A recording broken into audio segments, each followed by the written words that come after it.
Good versus evil, right versus wrong, and McDavid versus Matthews.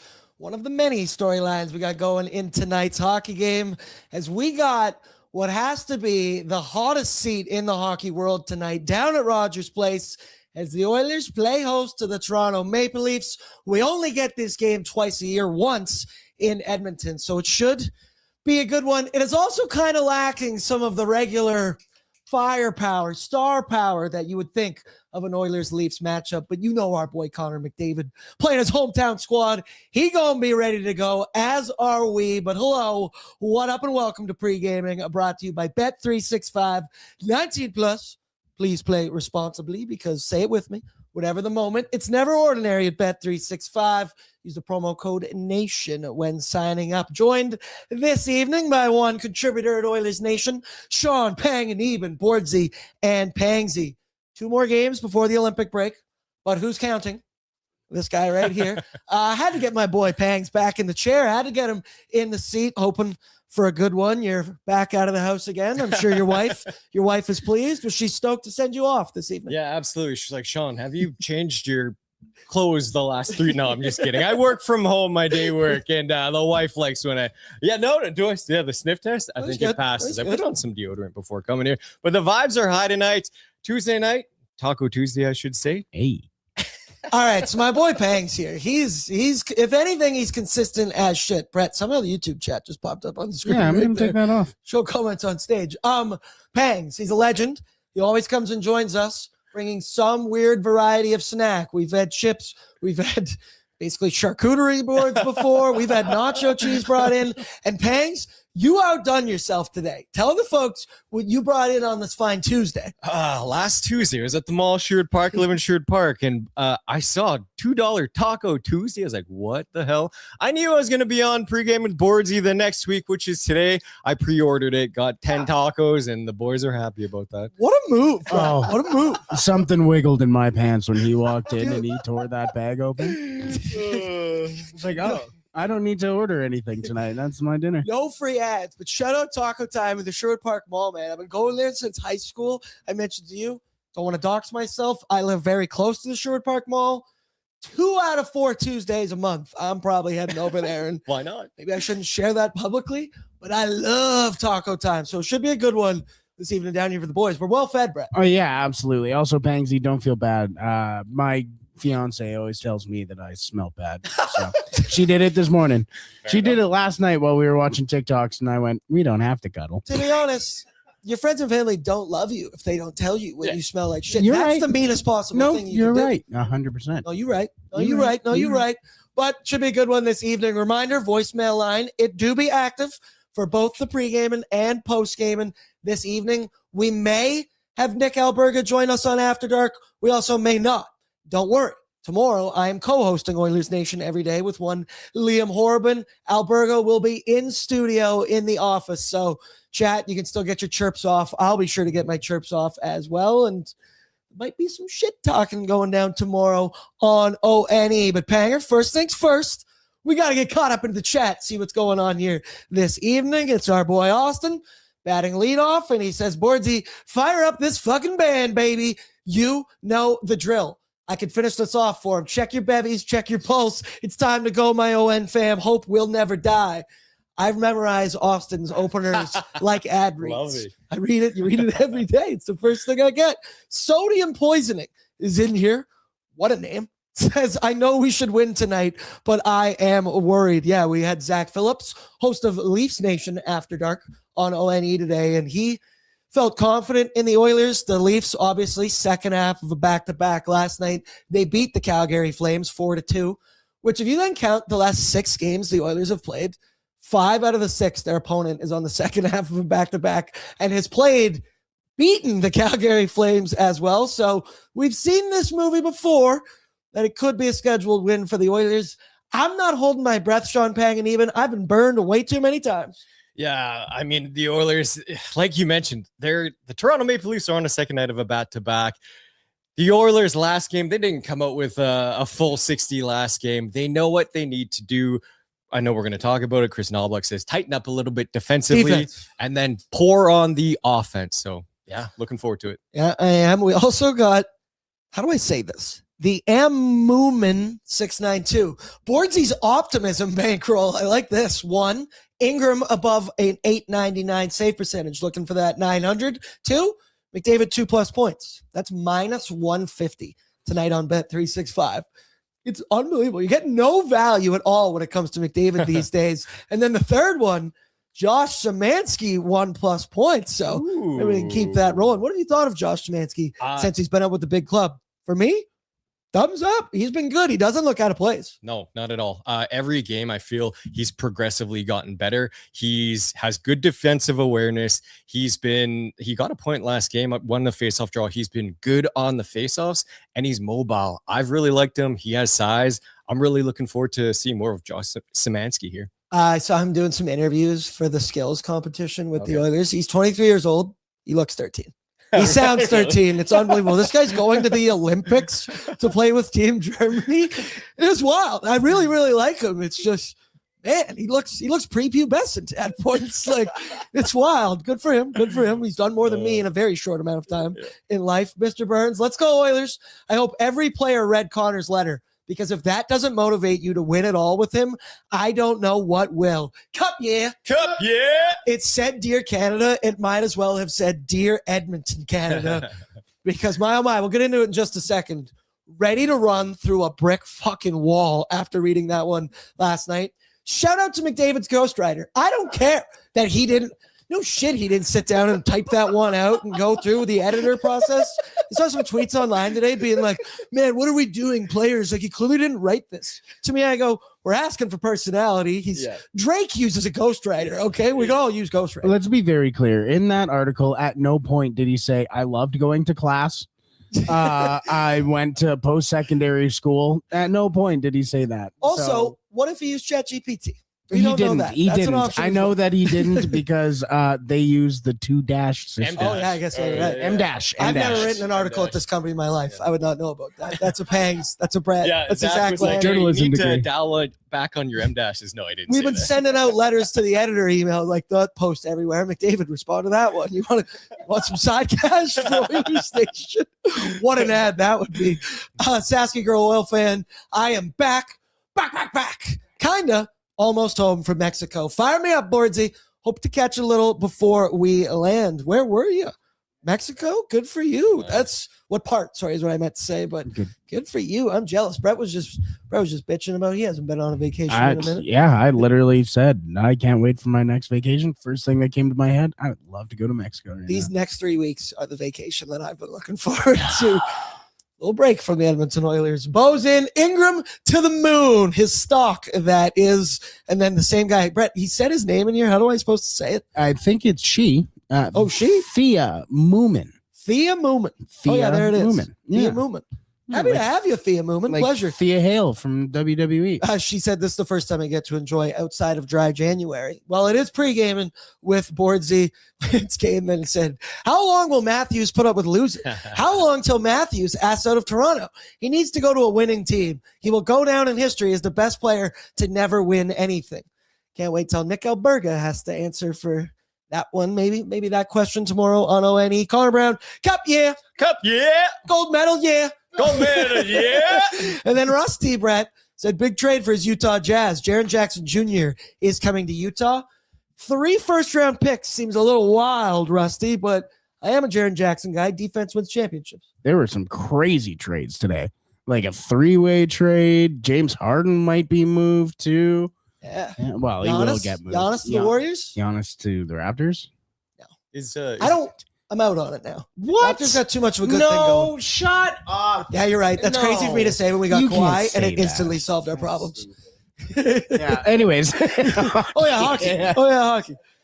So a couple of things before housekeeping notes before we move on to actually talk about tonight's hockey game, because obviously the last couple days there's been some sizable news for the Edmonton Oilers. First note, Calvin Pickard no longer with the Edmonton Oilers as he was placed on waivers, 48 hours ago, and then yesterday went unclaimed. Now, he's sent down to the Bakersfield Condors. We still don't actually know if he's going to officially report to the Condors.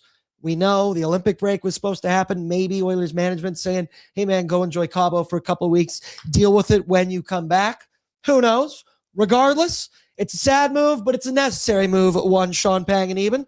We can obviously all appreciate everything that Picks did for the Edmonton Oilers, but numbers never lie. We see them here on your screen. An .871 save percentage this season. I think one of the only goalies worse than him, ironically enough, is one Jordan Binnington, goaltender for Team Canada at the upcoming Olympics. Picks, we love you. This is a necessary move. Felt bad for some of the Oilers. This is something they know has been coming for quite some time. And then saw Leon Draisaitl had the amazing quote as well, where he said, "I think I speak for everyone here. He's one of the greatest teammates all of us have had." Who's cutting onions, brother? I have been very vocal about it. Picks, this needed to happen. He's my dog ma. Take him out back. Just kidding. He's still alive. He's in the Bakersfield Condors organization. But Pangs, it had to happen. We sent him up to the rafters yesterday on Oilersnation every day, which somebody asked, were you guys using tape as your string to pull it up? Yes, we did. Yes, we did. We're not an arts and crafts office over here. We got to use what we have. But thoughts, Pickard, pour one out. On the human side of things, you feel for the guy. When he was initially called up to the Oilers like a couple years ago, I don't think anybody expected his tenure to be this He long was with the found Oilers. money for the Edmonton Oilers. Exactly. And just for the great things that he did last season, the playoffs, kind of winning that first round against the LA Kings, he was huge. And like you said, great locker room guy, morale guy, vibes guy. It's sad that he's gone, but you've said this before. Hockey is a business. The NHL is a business, and it is a what have you done for me lately? And Calvin Pickard's numbers this season wasn't good. So farewell to Kevin Pickard for now, but he was a great Oiler in his tenure. Over and out. Now, he could be back for the Edmonton Oilers. Once again, he's still in the organization. This scenario went beautifully for the Edmonton Oilers as he went unclaimed by 31 other teams in the NHL. A little surprised that Philly was not a team that wanted to claim Calvin Pickard. And now, Pick's kind of at a crossroads of his NHL career, right? He's 33 years young. I will still say that, but his numbers, they just simply weren't up to the standard this year. We know. We need injury insurance come playoff time. Calvin Pickard, you are my first call, brother. You are as proven as they come in the NHL playoffs. So we love you, and we'll let you. If you love something, let them free. If it's meant to be, they come back to you. I was trying to find the Remembrance Day song that they play. On the trumpet, but I couldn't find a way to get that in. I thought that one as well. Yeah. Speaking of news that has nothing to do with tonight whatsoever, the Connor McDavid letter, dude. The Players Tribune article, absolute banger of an article. I'm sure I speak, and I feel free to say this, for 100% of Oilers fans out there. That was an awesome read and a necessary read for all of us. I would allow you, if you've not read it yet, I allow you to pause the show and go over there and scroll through that article, and then you come right back because holy shit, Pangs, goosebumps, brother. Ready to run through an absolute wall? I mentioned it said Dear Canada. It should have said Dear Edmonton, Canada, because felt like he was talking directly to Oilers fans. Now, there's some quotes we have here, Brett. I believe you want to throw up the first one. Oh, I don't need a break. So this is, do you have the other ones like from the actual article? That's kind of more the one that he had. Yeah. I'm 11 years into my career. Of course, I think about my legacy. I want to be remembered as a winner, but not just anywhere. Here, to be in this city during a cup run, to feel that buzz, it just wouldn't be the same anywhere else. The other one I don't need, he goes on to, I don't want to play golf. I don't want to sit by the pool. I don't want to be in the Bahamas. I don't need a break or a fresh start. I just want to be in Edmonton. I'm framing those words and hanging it above the studio right here, playing hockey. He's been very vocal. The article went on to talk about how after the first time they lost the cup final, he went on his bachelor trip to the Bahamas. They called it quits after 2 or 3 nights it was. He said he was not a joy to be around in that time frame. He also went on to mention how he needs to be better with losing, and that's something that he's kind of struggled with for his entire, not just NHL career, his entire life, man. Now, to this article, I said I'm ready to run through a Brett Wall. Brett, I'm pretty sure you said you cried when you read this. I Were cried. you kidding or real? No, I was 100% legit. Yeah, it was. Love that. It took me kind of a second to digest the words, obviously, because it's not his words. But it just kind of, it really sat in there and it made me realize just how important it is for this city. Like he even says, like it wouldn't be the same anywhere else.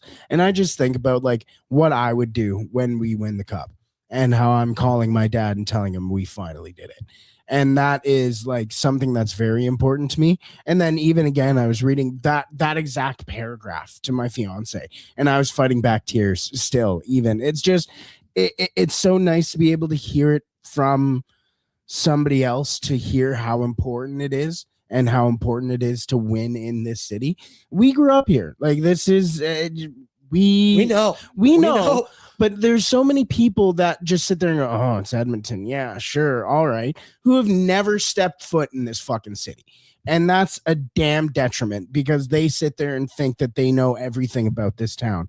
They don't know shit. They know how hardworking these Edmontonians are. And to have their star, who's been here for almost a decade and a half now, sit there and go, I want to win here. That's important. That is amazing. The Oilers are all we got. That's everything to guys like us. Justine said soft bread with the hearts there as well. Bangs, my first reaction when I read this article was, and I'm not shitting you, you couldn't have said this in September. You couldn't have mentioned this. You couldn't have let this slip at one point. I don't want to, I say that tongue in cheek a little bit, but man, it was like just a relief. We know he's committed to the squad, this team, this city.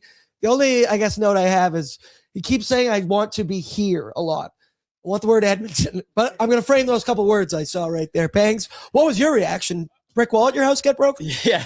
I had a beer league game last night. After the game, late night, I'm even eating my post-game meal, and I was scrolling, and I see Waz posted the video. I'm like, what?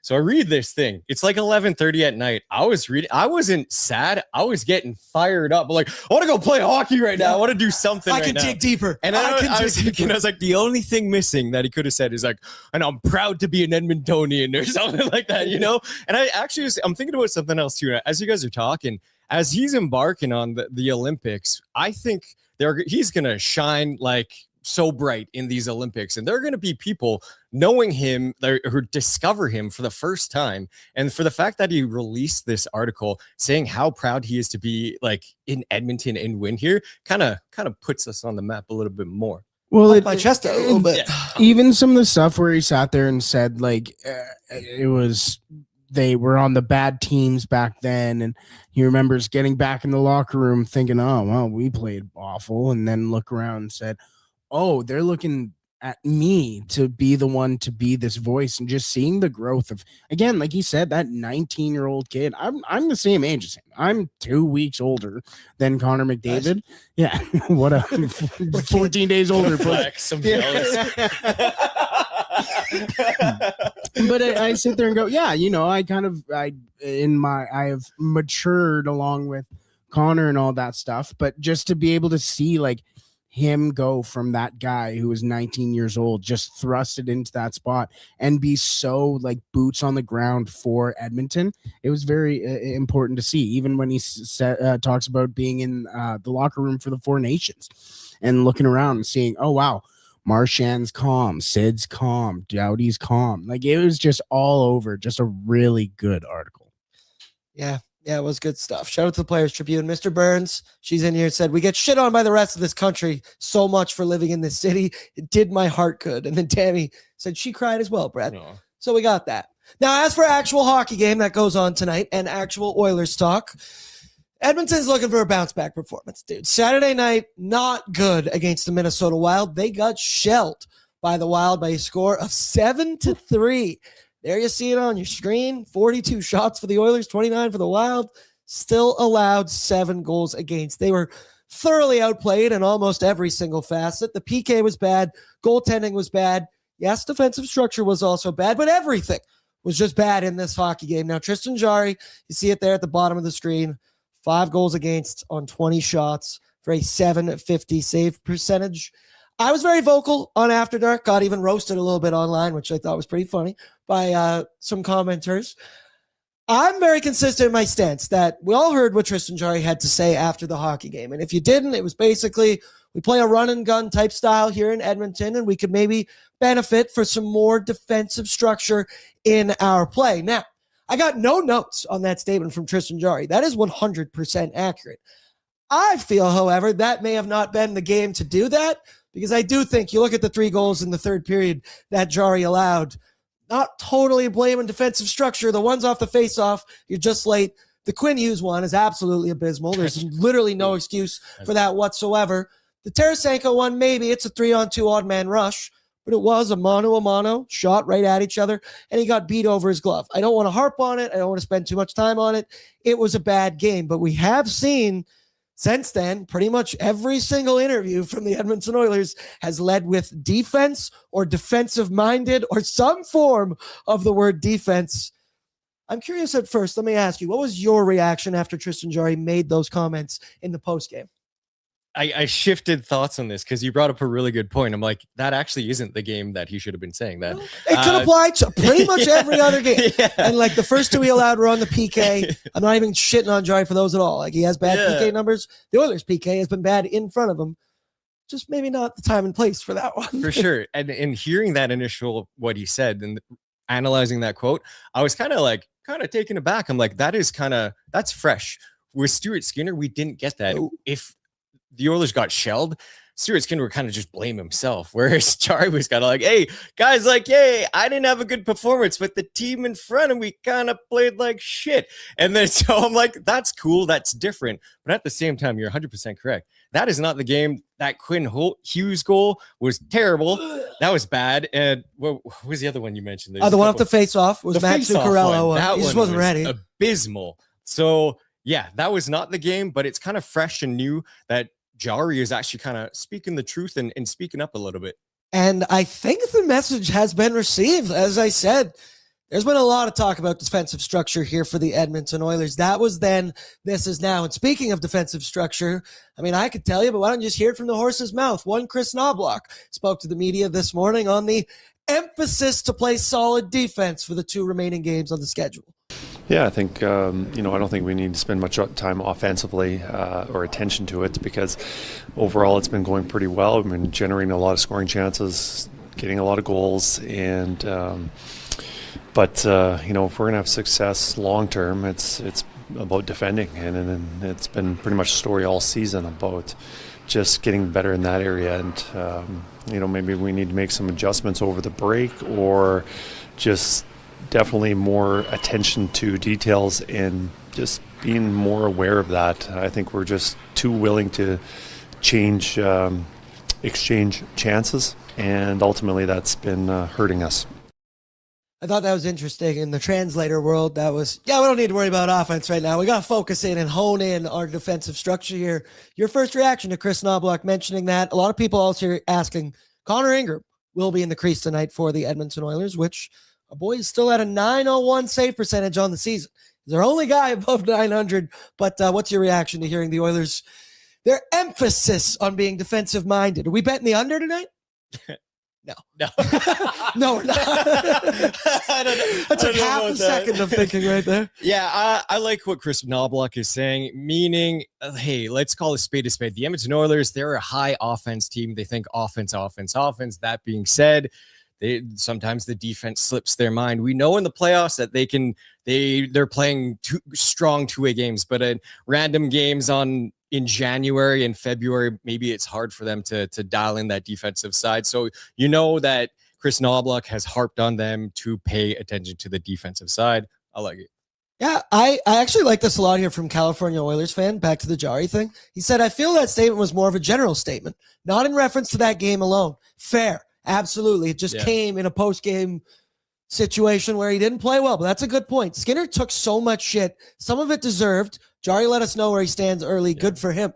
Hell yeah, brother. Yep. Hell yeah. I respect that's a good spin there. And then Davin, this one as well. I'm still worried about offense. And that, maybe we still need to practice shots on goal at points, because we do know the Oilers, man, the same issues that plagued them in early November are still plaguing them now. Attention to detail, puck management, quit overpassing and trying to pass the puck into the net. But maybe we'll figure it out after the Olympic break. Probably not. Then we got a super chat in here from our boy Lance Kane. Reminder, all your super chats are in support of the Ben Stelter Foundation. And he says, I appreciate the positivity in pre-gaming from the three hosts. Unlike Oilersnation every day today. What the hell was that? Boo, Jay, boo. I expect better from you.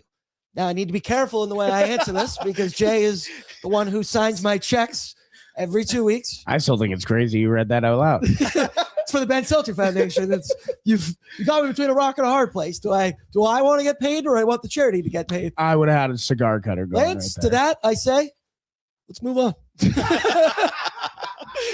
Yeah, don't want to touch that one. Don't want to touch that one. As for tonight, offensively, we've mentioned defense here. We do got some high-flying superstar talent in this hockey game. Connor McDavid versus one Austin Matthews. Leon Draisaitl versus William Nylander. Obviously, the Oilers versus the Maple Leafs is the main event, but I kind of said it there off the opening that this doesn't feel like the marquee matchup that it has been in years past. Don't tell that to guys who are selling their seats for this evening at Rogers Place, because you can double, triple your face value of your ticket on a night like this. Where do you come out on that? Should they sell their seats? Because it's always people bitch that there's too much blue in the stands. Get your bread up. I'm not going to tell a man what to do with his money. Yeah, I'm not going to tell the season ticket holders. They're the tier 1 fans, as Kevin Lowe would say way back in the day. But actually, I saw. That was good. That was good. Thank you. They're better than me. I saw that today was the lowest prices for Toronto coming to town in years. So that just speaks volumes on where the Toronto Maple Leafs are. They're nowhere the team they were with Mitch Marner. So yeah, it still should be a very good game. Who would have thought, Nick Alberga? Who would have thought Mitch Marner was the glue that maybe held the Leafs together? I say that once again, tongue-in-cheek, because who knows? But the facts are the facts, man. The Maple Leafs are struggling this season. Yes, they're above 500, 26, 21, and 9 record. But Pangs, they'd be 7 points out of playoff position right now, the last wild card spot.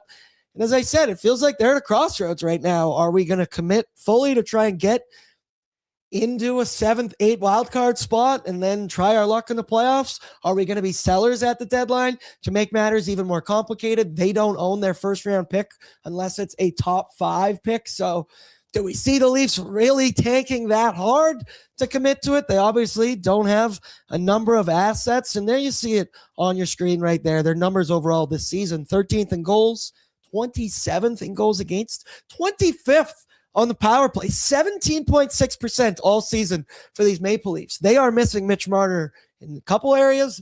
That one, absolutely. And then, however, they're PK, top 5 in the NHL. So Oilers power play, look out this evening. Now, why are they struggling so much this season? There has been inconsistencies in the lineup. Zach Phillips said they struggle to play with speed and play with pace like that for the Edmonton Oilers this evening.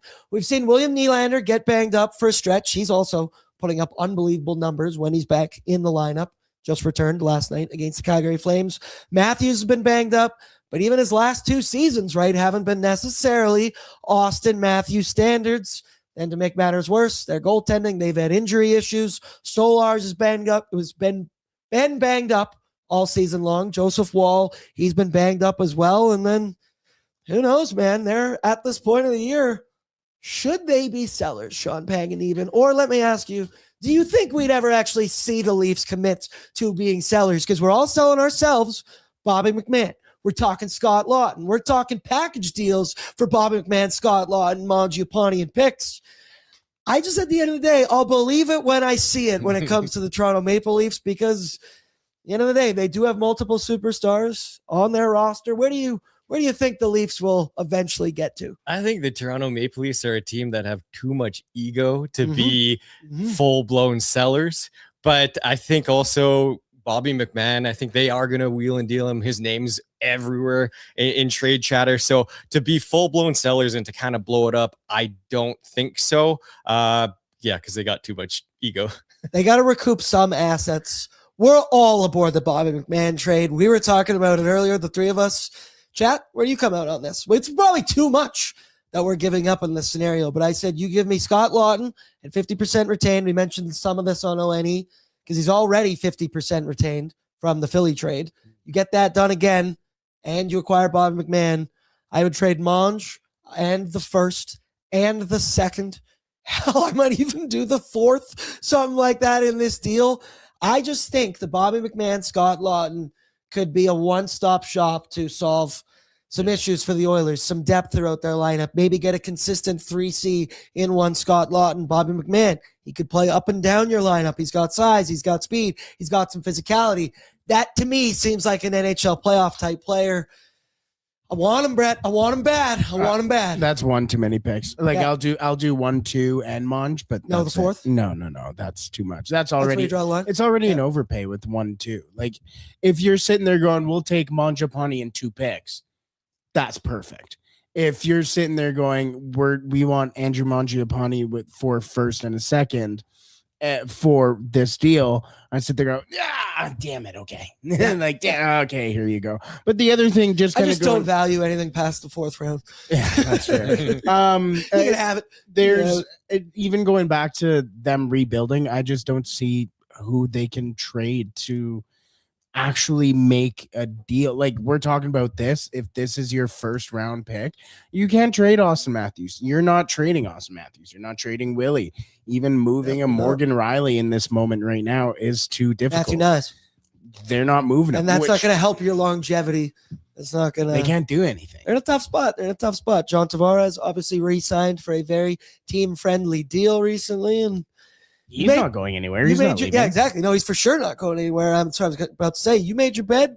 You lie in it now, Toronto Maple Leafs fans. Let's go now. Need to know info. Brought to you by Wilhauk Beef Jerky, because only the finest tasting meat products earn the Wilhauk name. Made from 100% Alberta beef, their jerky is aged, seasoned, smoked, and marinated to savory perfection. They gladly fill orders of any size, and to get your jerky on, head on over to willhawkbeefjerky.com. This is matchup 2 between the Oilers and Leafs this season. The Oil, they beat the Leafs 6-3 back on December 13th.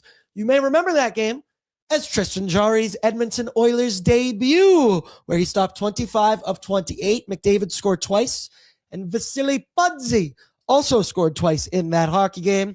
Now, tonight, for lineup notes, they should be hitting the ice uno memento for us to get 100% confirmation, but we do know that one Andrew Breadman Mangiapane is coming into lineup in place of one Curtis freaking Laser Beams Lazar, and our pal Connor Ingram will get the start tonight against the Toronto Maple Leafs. Still don't know the exact alignment for the Oilers and their line combinations, but we'll get you that in just 1 second. They are literally on the ice right now. I see Troy Stetcher. He's Yeah. doing lunges right now. Also, just Those are good thighs. Missed those. really quickly for one more quick thing of need to know. Tonight, Bob Stauffer just tweeted out, looks like the 50-50 is on track for 2 million plus. No way. Should we get a piece? Should we get a piece? A friend texted me, like he's been texting me all season. He's like, "Hey, you in for the 50-50?" I was like, "Maybe not this time, but hey, at $2 million bucks." Yeah, maybe you cut in there, banger. I'm in. Yeah. I'm in. I gotta get a piece. I'm texting the fiance right now. Yeah, there you go. There you go. With a win tonight, the Oilers would move into first place atop the Pacific Division. Them and the Golden Knights currently tied at 64 points. Edmonton hosts Toronto. Vegas, I believe, not in action tonight.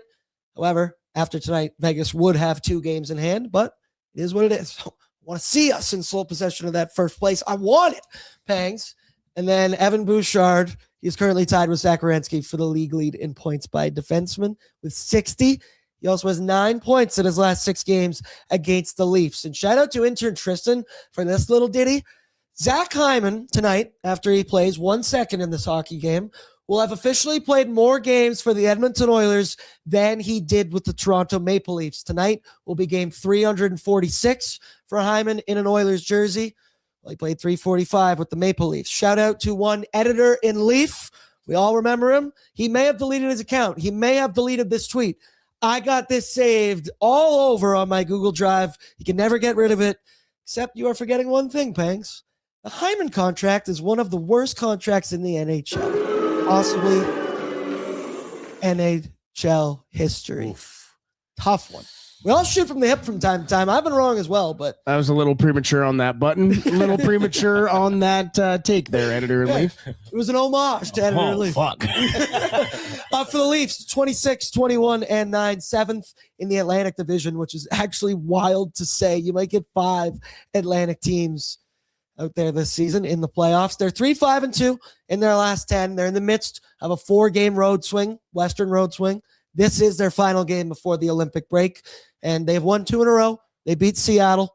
They lost to Seattle on Thursday. They beat Vancouver on Saturday in a shootout, and then they beat the Flames last night 4-2. For injuries, Morgan Riley will not play tonight. Said his ankles are already hurting in thought of playing against one Connor McDavid.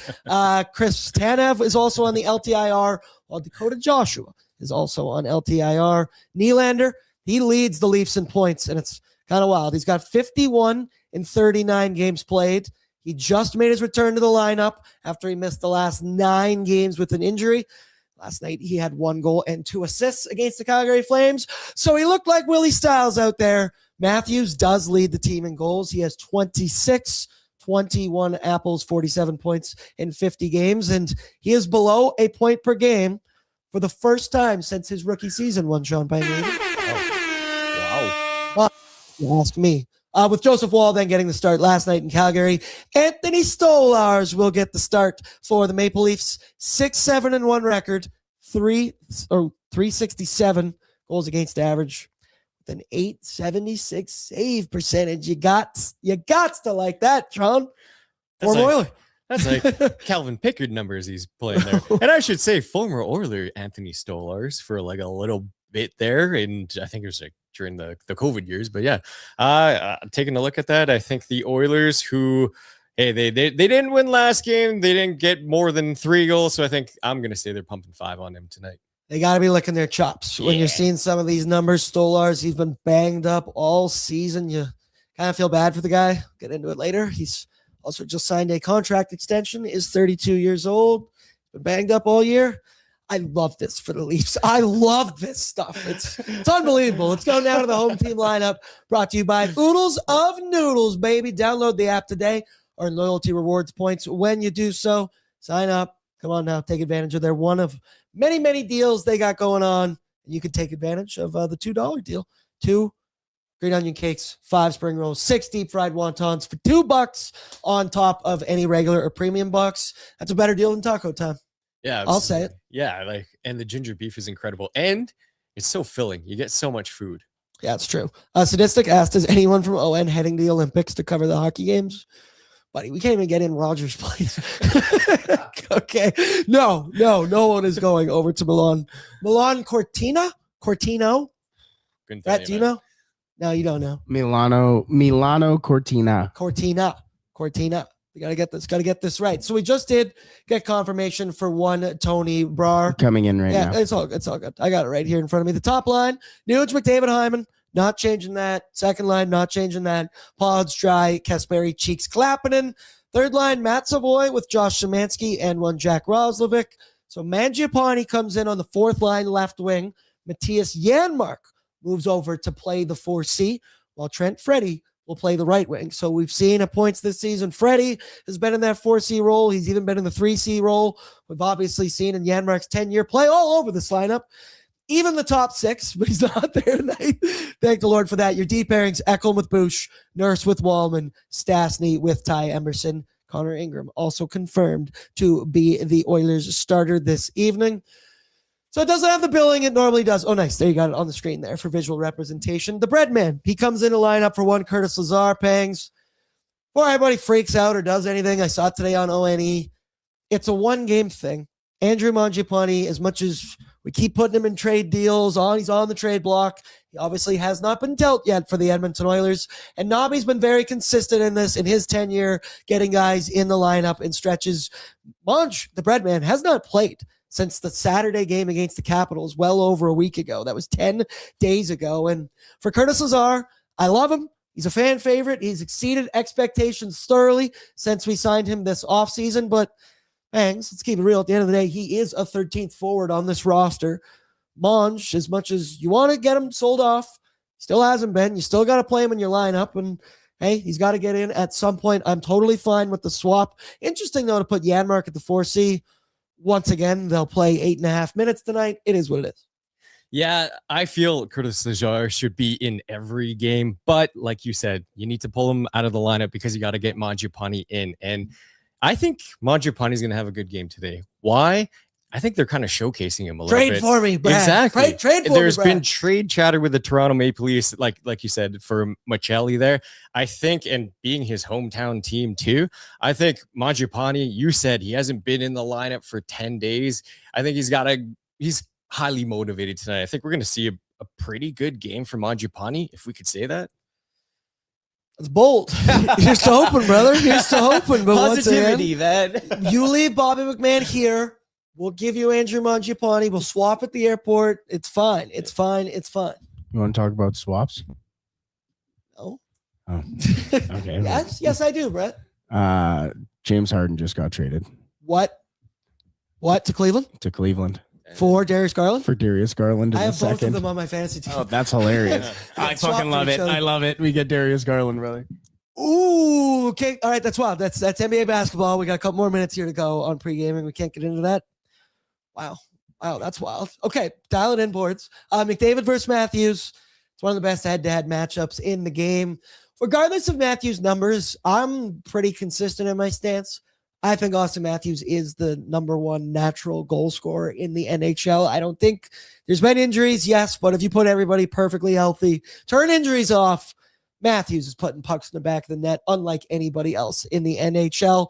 However, head-to-head when he's going against McDavid, I guess I'll say against the Oilers because they do have a disproportionate amount of games. But McDavid, he's played 26 against the Toronto Maple Leafs. He has 40 points in that 26-game stretch, while Austin Matthews, in 19 career games against the Oilers, only has 21 points. He does have 13 goals, however, in that stretch. Then the more I looked, obviously McDavid, number one in the NHL in points this season. He has 95 in 56 games played. He is almost at the century mark. Wild stuff from our boy Connor McDavid. And then I went to the NHL.com stats website there.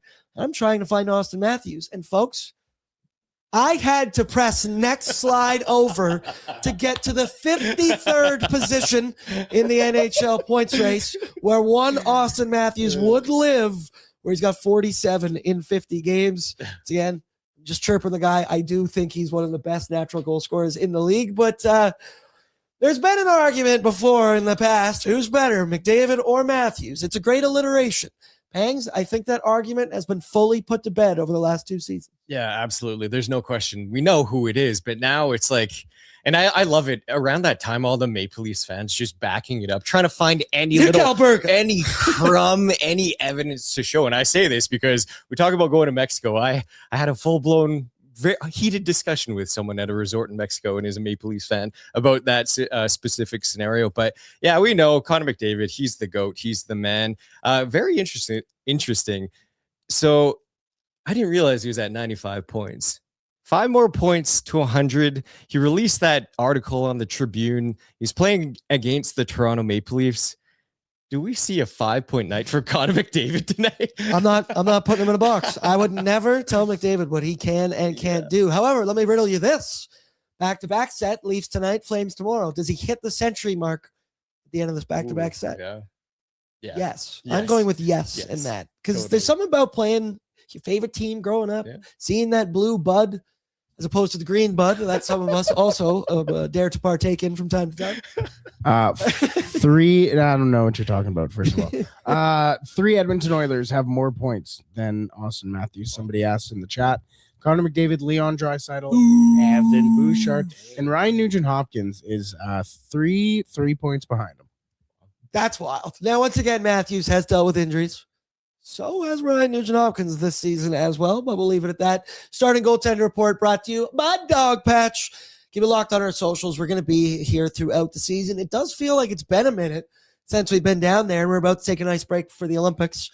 Got to watch my figure because the food down there is so damn good. I'm a bottomless pit.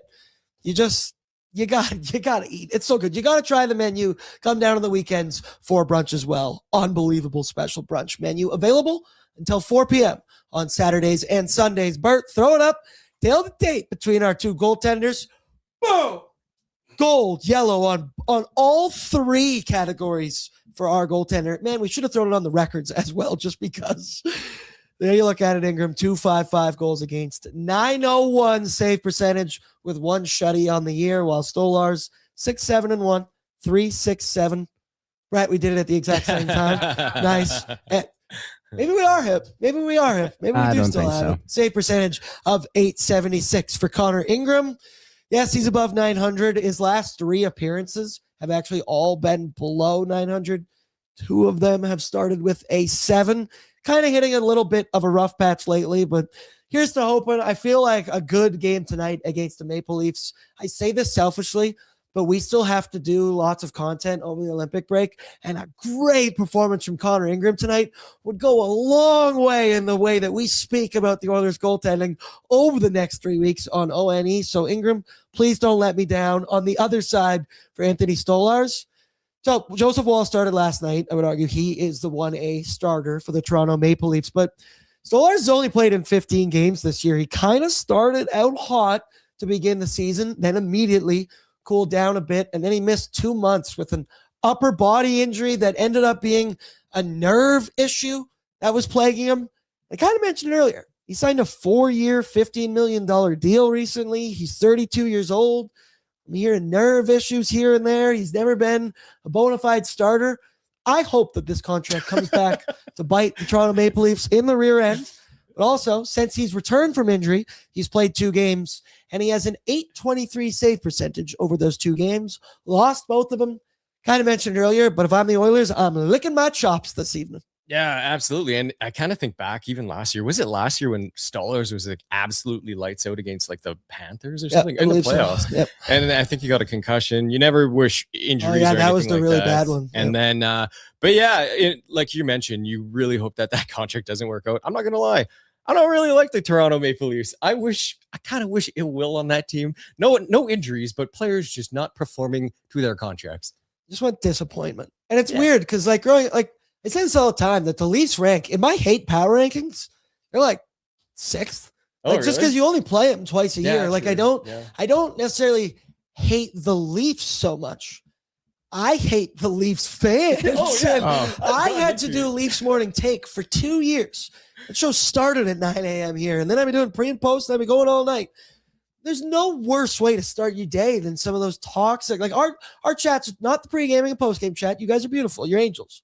ONE chat can be a little toxic from time to time, and LMT was just like Brett, I always talk about how I hate Twitter. I hate the Leafs chat sometimes. It's, once again, tune in to Leafs After Dark tonight. If it doesn't go well, I'm sure Zach Phillips will be on for 3 hours talking about what they need to do. God bless them, but do you agree? You pick up what I'm laying down there as well? Like, you only play them twice. I agree. It's that I have too many friends that are Leafs fans. Exactly. That I like laughing in their face but it's now just kind of gotten to the point where we've gone to the Cup Finals 2 years in a row, and their season ends. And I love my friends that are Leaf fans, so I sit there and go, "No, bro, sorry, buddy." This one time I went to Leafs versus Oilers at Rogers. I think Leafs won that game. I can't remember, but we're leaving, and I was wearing an Ales Hemsky jersey circa 2009 or whatever, and then the Leafs fans like, "Nice jersey." I'm like, dude, the guy had the sickest toe drag in the fucking game for a while, man. I was like, what do you mean? Yeah, it is a nice jersey, man. You take it very literally. That was the first time I swore on this show, but that's how pissed I was. Let it rip. I'd say I hate to do it, but I love to bring up the Patriots. Brett, would you say like that? Like you don't hate the Leafs, but you hate. Is that like you hate the fans? Is that part of the Patriots thing? No, I grew up. Also hate them, No, it's just I grew up with it's so boring to consistently see that boring gray and blue to be in the Super Bowl again. The most vanilla coach, the most vanilla quarterback. It's pronounced greatest. Boring. But I mean, boring. That's fine. Thanks. Pat's back in the bowl.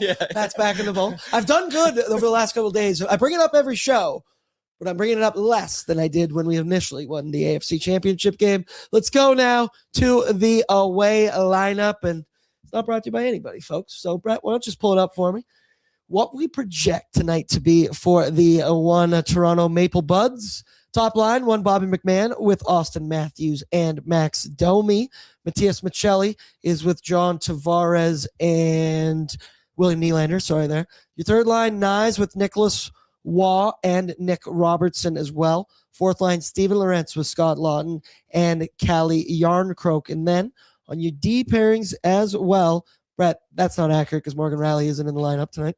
Jake McCabe is your top pairing with Brandon Carlo. So bear with me. I'll paint you an imagination picture. Paint you a word picture with my imagination brush. That's the line I use. McCabe, 1LD, Carlo, and then your second pairing, OEL, with former Edmonton Oiler Troy Stetcher, Does he get a video tribute? Probably not. Will he get a standing ovation during a commercial break? He better, in my stance. And then your third pairing, Simon Benoit with Felipe Myers. Now, talk about it, Bobby McMahon. He's obviously the one name that I'm going to have my eyes on him all night long tonight. I do feel like in years previous, last year to be specific, in the 2 games the Leafs played against the Oilers, I fell in love with Bobby McMahon. The size, the speed, the physicality, he has the shot, and the fact that he is only $1.35 million for the rest of this season, it is incredibly enticing. But aside from us doing our dream trade deadline shopping, you look at this lineup, and they still do have the ability to kill you. Now, I'll be real with you, I don't watch a ton of Leafs games. I watch SportsCenter enough that they'll continue to update me for the first 20 minutes of every SportsCenter, but it seems like a theme this year that the Leafs, they struggle to play with pace. They struggle to play against speed. And you look at some of those names on the D-Corps for them. Jake McCabe, not the most mobile. OEL, definitely not the most mobile. Brandon Carlo, same kind of thing applies. And I do think that's an area tonight that I could see, which is very funny because we spent all this time talking about committing to your defensive structure and maybe don't blow your load and leave the zone so early. But part of me feels like that is exactly what might lead to success against this Maple Leafs team this evening. Pangs, overall thoughts on the matchup tonight against the Leafs? Yeah, in talking to a diehard Maple Leafs fan who is like my brother-in-law, and like I still like him even though he likes the Leafs, but he did say one thing that the Leafs, they're kind of like with Berube, they're kind of an old school mentality and like dumping and chasing. And so in that regard, if they're doing that, the Oilers defense, they need to be mobile. I think they need to move the puck well. I think with what you mentioning, Knobloch saying attention to detail defensively, I think the Oilers are going to come out good tonight. I'm confident, yeah, which is what terrifies me. You guys know, chat knows, this ain't our first fucking rodeo here with the Edmonton Oilers, folks. Come on now, let's go. The only other thing I have out there, Matthew Nyes, that's my player to watch because Matthew Nyes, he's a dog, he is a killer, and that is a guy that the Leafs, don't let that guy go. Don't let that guy go. And then obviously Troy Stecher, he's back in Edmonton. It is wild to see the way that Leafs fans talk about, appreciate, love Troy Stecher to his core. We know it. We love him as well. Now, the role that he has stepped into with the Maple Leafs, he has been a first pairing guy. He's a second pairing guy. Tonight, here you look, so far, 37 games with the Leafs, which is wild to think that trade was 37 games ago. He's got 11 points, but with the Leafs, he's averaging 20 minutes and 14 seconds time on ice per game, and that ain't nowhere to the numbers he was getting when he was with the Edmonton Oilers, maybe on the second pair with Darnell occasionally. But we love Stetch, and once again, it's one of those guys like, bring it back to the Super Bowl. Jets fans aren't like mad at Sam Darnold or jealous that he's found a way to succeed because everybody knows that wasn't going to happen with the New York Jets.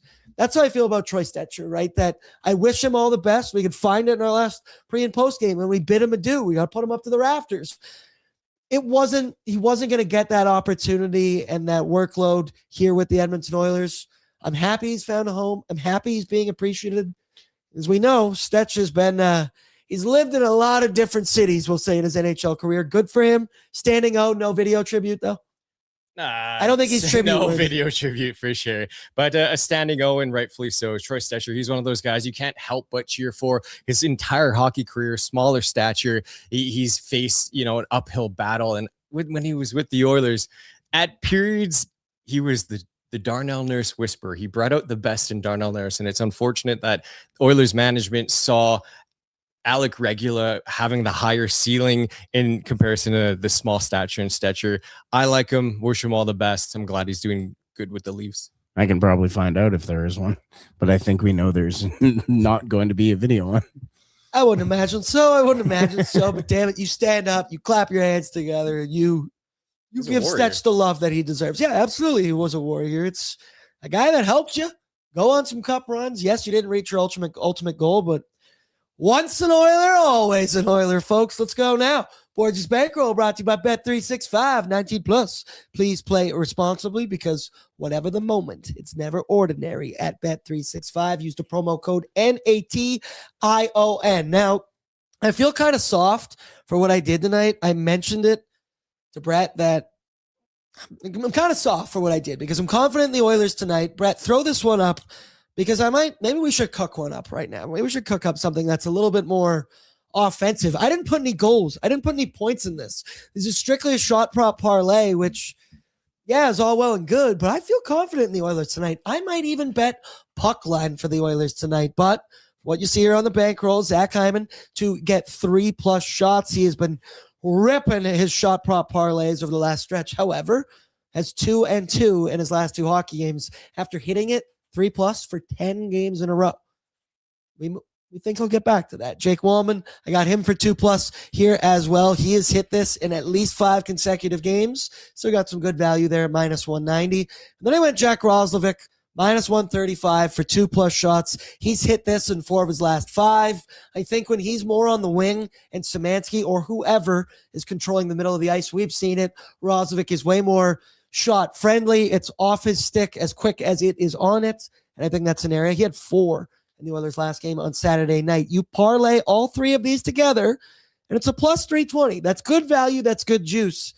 Pangs, it's just not all that exciting tonight. And I want to do something. Boys, who's scoring anytime goals tonight for the Edmonton Oilers? I'm not doing the Leafs. Zach Hyman. Okay, Zach Hyman's 1. Pangs? Connor McDavid. Okay, so I just put Leon Draisaitl. +725. +725. I'm going to do this responsibly. And only at Bet365, where whatever the moment, it's never ordinary. Don't unit shame, but I think I need a little piece here. Kasperi Kapanen. Former Leaf. Former Leaf. He's been buzzing. buzzing. Whoa. He's buzzing. I think me and Pang are on the same road here. Yes. Sorry, what? Yep. Hold on, let me take off the Kapanen's sponsor. at +350 for an anytime goal. That's, you know what, he's been That takes it busting. up to +17. His analytics have been like pretty darn good the last few games too, like expected goals and all that stuff. So not a bad. Yeah. Placed. +1700. There we are on Bet365. I guess I would have answered my question to you of score prediction, anytime goal scorer. Answer part 1 of that question. Is it over or under 6.5 as well? I'm going 5-2, so the over. We're getting the over. We're getting the over. Anytime goal scorer. I think Connor McDavid's going to have like a very tremendous game tonight. Last 2 games before the Olympic break, and just with that Players Tribune, I think he's fired up as much as we are. So he's going to have a big game. His own writing got him fired up. Brett? That's also how I got through university, was saying that my own writing got me fired up. I'm going with 6-2 Oil, and I think Zach Hyman and Connor McDavid are going to score. I just think the Hyman's pissed. Dude. Yeah. I think he wants to score.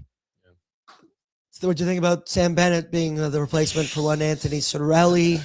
He is a centerman. Yeah. Cirelli's a centerman. I think it made sense. You can't like argue the Sam Bennett thing. Yeah. He's a Conn Smythe winner. He was unbelievable in the Four Nations when he played, because obviously he sat a game out there. This one I'm not upset about. But if somebody else replaces Braden Point, yes, I will set fire to the streets. Oh man, you know, I think like that. That's exactly how I feel. The Sam Bennett, he's playing center, like you said, Conn Smythe. But Braden Point, I think he was kind of likely to play with Connor McDavid. So yes, what you said. That's right. That's right. I remember. Pangs a man, a few words. Back to you. Yeah. For me, score prediction 4-2 for the Oilers. For some reason, I just think the under is going to cash, and I go with Kasperi Cheeks Clapperton. Yeah, you said it. It's all I can think about. He's going to bury one this evening. Now, that'll do it for pre-gaming. Reminder, actually, first, start on your courtesy like on the way out. Make sure you are subscribed to the ON YouTube, as well as the Sauce's YouTube channel as well. And then, just for news of pre-gaming, obviously, we only have one more tomorrow before the Olympic break. However, we are planning that. I think it's right now a tentative plan.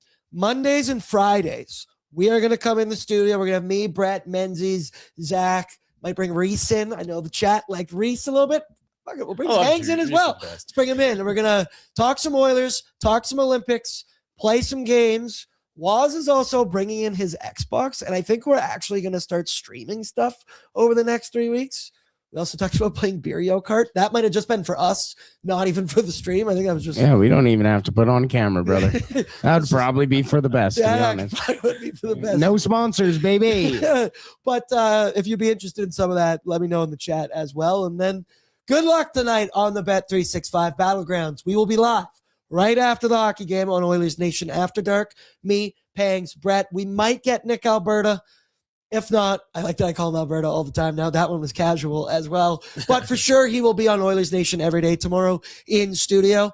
So reserve your chirps for then. Remember, the voicemail line is active, and we bid you adieu. Good luck on the Bet365 Battlegrounds, and we will talk in a couple hours. Over and out. We got tacos to eat. What's up, Nation citizens? If you enjoyed today's episode of Oilers Nation Every Day, make sure you hit the subscribe button here on our YouTube to not miss any of our content. We got you covered from interviews, insight, analysis, everything you need to stay up to date on everything around the team. Hit that subscribe button so you don't miss a video.